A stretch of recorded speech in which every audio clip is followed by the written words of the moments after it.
Bonjour, j'espère que tout le monde vous allez bien. Aujourd'hui, on va parler de tout ce qui concerne les logiciels de retouche d'images. Ça, c'est très important parce que les photographies et les photos jouent un rôle important sur le web. Les fournisseurs de services web utilisent les éléments visuels pour rendre leurs services attrayants.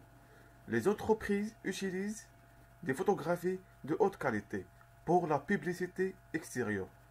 Et le perfectionnement des photos est devenu une pratique populaire. Il est plus réservé aux photographes et designers professionnels. Pour cela, je vous conseille de regarder toute la vidéo.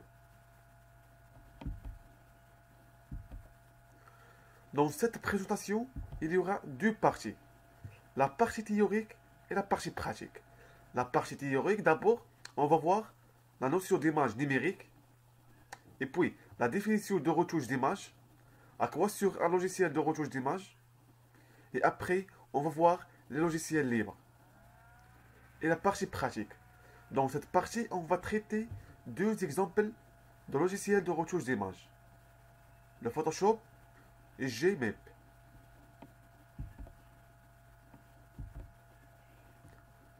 Avant de parler de logiciels de retouche d'image, il faut connaître un élément très important, que c'est une image numérique. Alors, d'abord, on va voir la définition et la résolution d'une image numérique, et puis les types d'images numériques, et après les formats. Tout d'abord, l'image numérique est un fichier informatique, peut être vu comme un tableau de nombres. Sa définition est le nombre total des points qui la composent et est donné sous la forme nombre de pixels sur une ligne multiplié par le nombre sur une colonne. Par exemple, si on a l'image suivante, sa définition bien sûr, 1000 fois 600 pixels qui va donner 600 000 pixels. Et chaque image numérique est là une résolution qui s'exprime en pixels par pouce. Et un pouce égale 2,54 cm. Donc, si vous augmentez le nombre de pixels dans chaque pouce, la qualité d'image est améliorée. Exemple de 5 télévisions, de même diagonale, mais de résolution différente, de gauche à droite. On distingue clairement. Donc, plus résolution est élevée, plus image est plus détaillée. Et pour les types d'images qui sont à disposition, il y en a deux types, matriciel et vectoriel. Pour matriciel, on va les retrouver dans les domaines photographie, numérisation et aussi retouche d'image. Et pour vectoriel, on va les retrouver dans les domaines illustration, technique des plans, document web.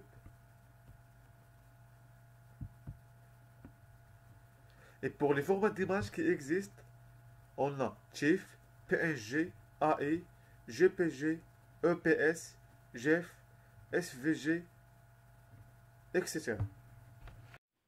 La définition de retouche d'image. La retouche d'image désigne tout procédé qui consiste à modifier une image, photographie, film cinématographique ou peinture. En photographie, le retouche d'image consiste à corriger des défauts d'aspect, éclaircir ou assombrir l'image, augmenter ou diminuer les contrastes et retravailler la saturation des couleurs. En peinture, il s'agit pour le peintre de modifier légèrement certains aspects d'une toile à la création ultérieurement ou dans le cadre d'une restauration. À quoi servent les logiciels de retouche d'image? Un logiciel de retouche photo vise avant tout à modifier les détails d'une image et supprimer ses défauts. Selon la volonté du photographe, ces outils numériques peuvent également permettre de créer des montages, ajouter des éléments de texte, des éléments graphiques ou des effets de style. Le logiciel libre est un logiciel dont l'utilisation, l'étude, la modification et la duplication par autrui en vue de sa diffusion sont permises, techniquement et légalement. Ceci afin de garantir certaines libertés induites, dont le contrôle de programme par l'utilisateur et la possibilité de partage entre individus. On va voir certains logiciels de retouche d'images libres. Dans ce tableau, nous verrons quelques informations de ce logiciel. Le premièrement, JMP. Logiciel de retouche d'image gratuit, il est certainement le plus complet du tout. Le deuxièmement, Picasa était un logiciel de gestion d'images, était disponible en français pour Windows, macOS et Linux. Photoshop est un logiciel de retouche de traitement lancé en 1990 sur macOS, puis en 1982 sur Windows. Panet, un logiciel de retouche d'images gratuit lancé en 2004 sur Windows.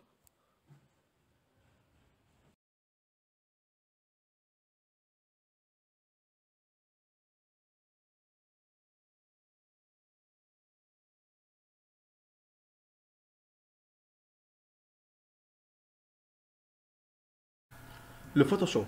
Le Photoshop est un logiciel de retouche de traitement et de dessin, assisté par ordinateur, lancé en 1990 sur macOS, puis en 1982 sur Windows. Édité par Adobe, il est principalement utilisé pour le traitement de photographie numérique. Premièrement, ce que je vais faire ici, avec Fichier, Ouvrir, c'est que je vais aller sélectionner une image sur laquelle je vais retravailler directement. Après avoir passé l'espace de travail, démarrage, vous vous trouvez dans l'espace de travail qu'on appelle les indispensables. Donc, dans la partie supérieure, vous allez en retrouver la traditionnelle barre des menus. Dans cette barre se trouvent les commandes de Photoshop. Ensuite,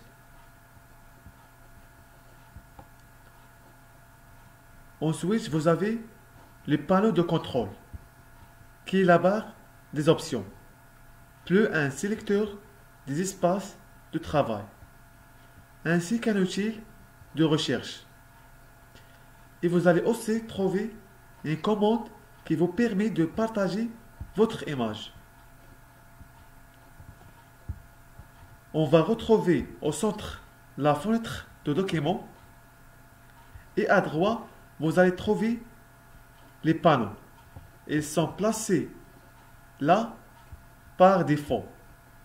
Mais vous verrez qu'on peut les déplacer et même les regrouper. À gauche, on va retrouver une barre qu'on appelle la barre de style. Voyez voir maintenant à la barre du menu, il se situe dans la partie supérieure et contient la majeure partie des commandes de Photoshop. Alors, voyez voir comment on personnalise ces menus.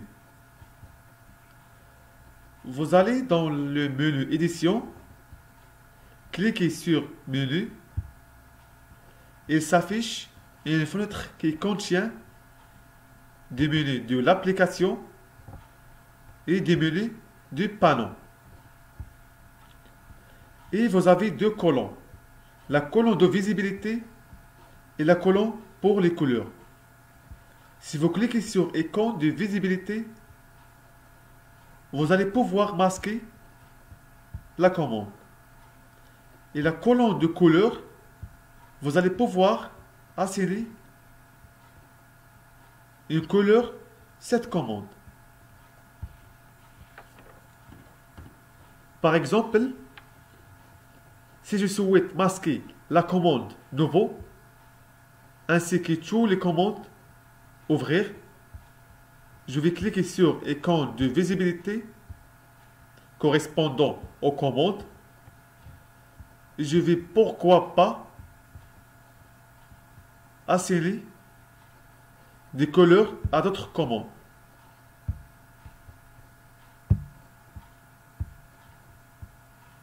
Faire rouge. Et enfin, cliquez sur OK. On va cliquer sur Fichier. Donc, on constate que les commandes ont disparu, que des couleurs sont apparues au regard d'autres commandes. Les plus importants à savoir dans le Photoshop, c'est les utiles. Maintenant, on va expliquer quelques utiles.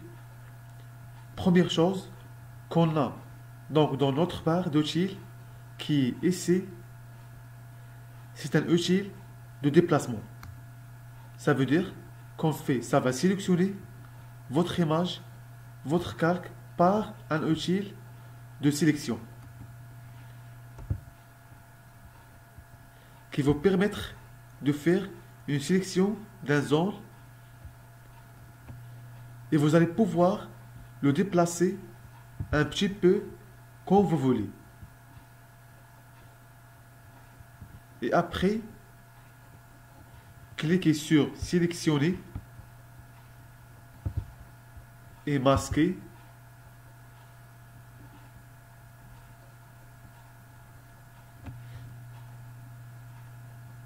On va trouver plusieurs propriétés. Mode d'affichage, transparence, rayon, lissage, etc. Et puis, on clique sur OK. Si vous voulez copier la sélection que vous avez fait et la coller, et vous pouvez le faire aussi. Et pour faciliter, on peut utiliser CTRL plus X pour couper et CTRL plus V pour coller.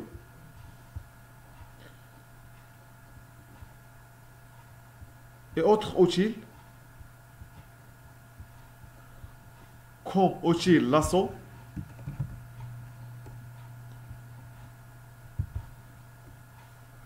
qui permet de sélectionner un petit peu et aussi comme un genre de sélection, de type de sélection. Et on se trouve aussi deux outils plus précisés de sélectionner, qu'on appelle outil lasso polygonal et outil lasso magnétique.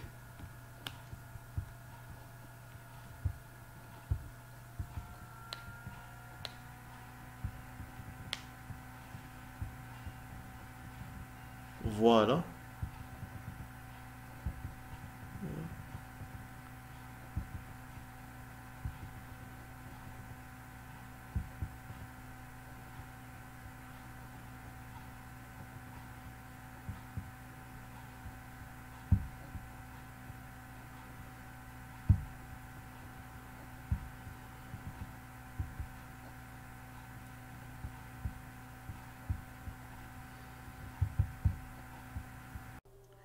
La barre d'outils, elle peut être affichée en une seule colonne ou en deux colonnes.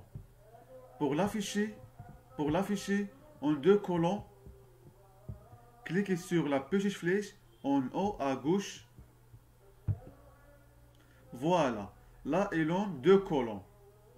Et aussi, vous pouvez la déplacer dans votre interface.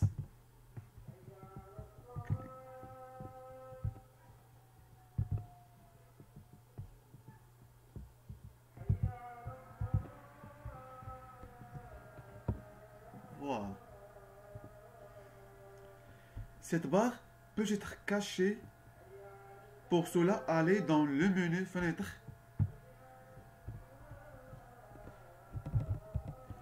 et cliquez sur utile, ici. Donc, la barre d'utile disparaît. Pour la faire revenir, retournez dans le menu fenêtre.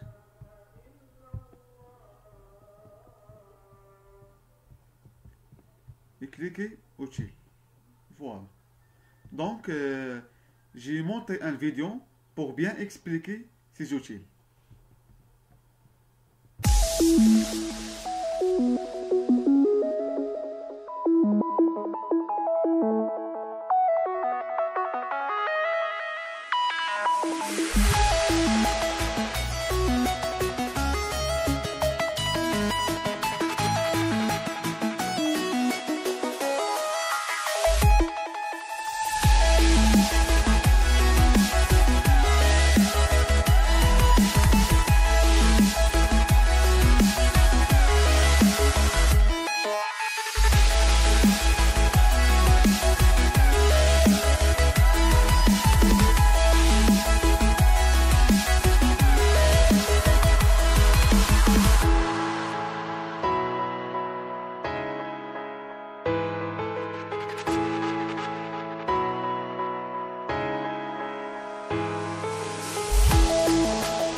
Maintenant, on va passer au logiciel de retouche d'image GMP.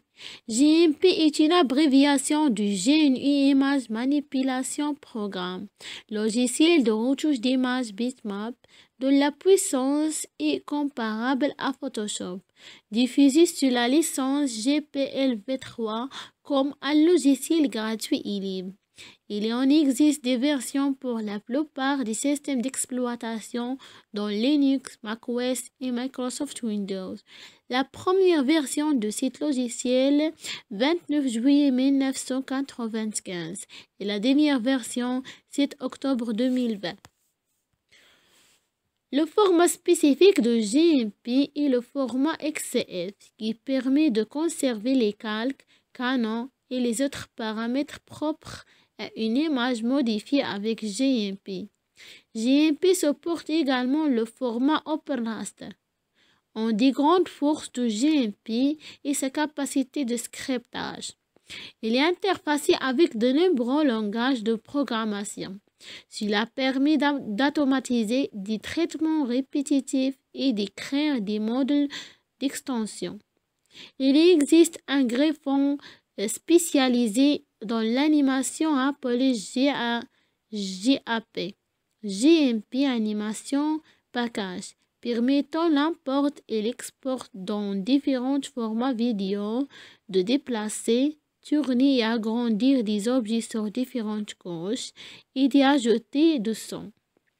Après la définition du logiciel GMP, on va passer à la partie théorique du logiciel. La première étape, c'est ouvrir le logiciel GMP.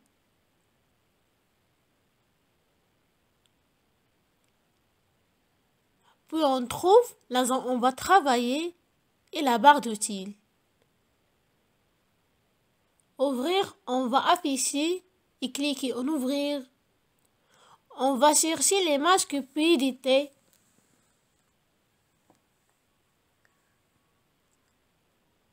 Si on veut former l'image, on clique à l'outil transformation unifiée pour minimiser, grandir.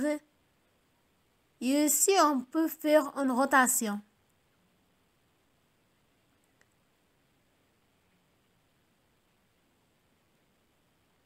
On peut sélectionner l'objet en des manières différentes.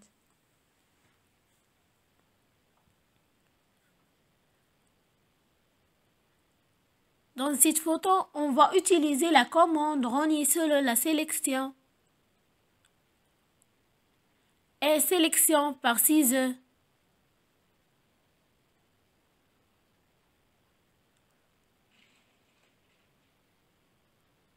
Et sélection à main levée.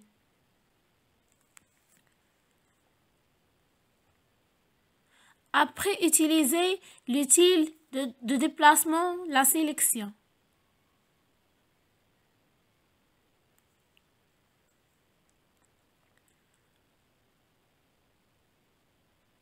Cliquez en la balance des couleurs. Premièrement, choisis l'intervalle à ajuster demi-teinte. On trouve 3 couleurs principales, cyan, magenta et jaune. Donc, on va modifier les couleurs.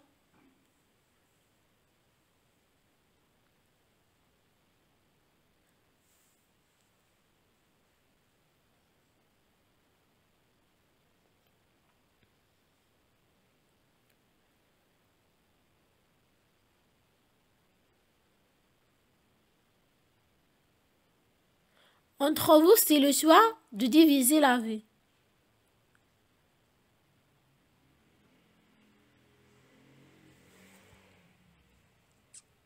Après modification, cliquez en valider.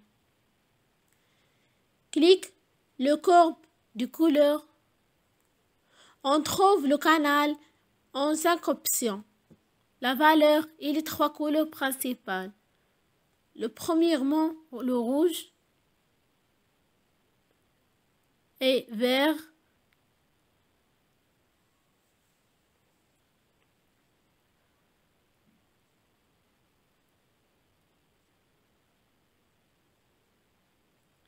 Et bleu.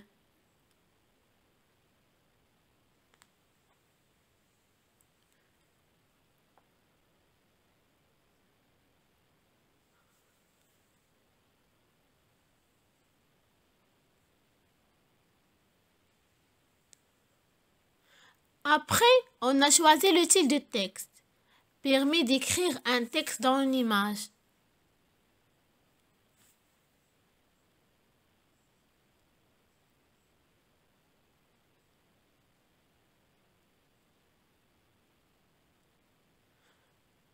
Modifier le couleur de texte sélectionné.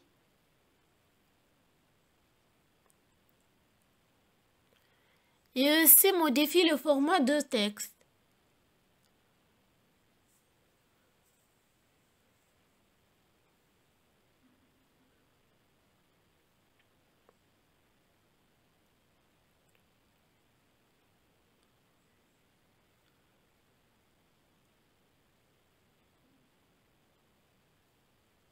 On peut cliquer en Nouveau calque pour régler la marque de couleur, la longueur et le hauteur, etc.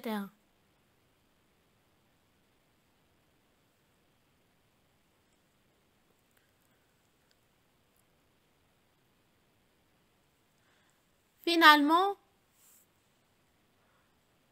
enregistrer ce fichier.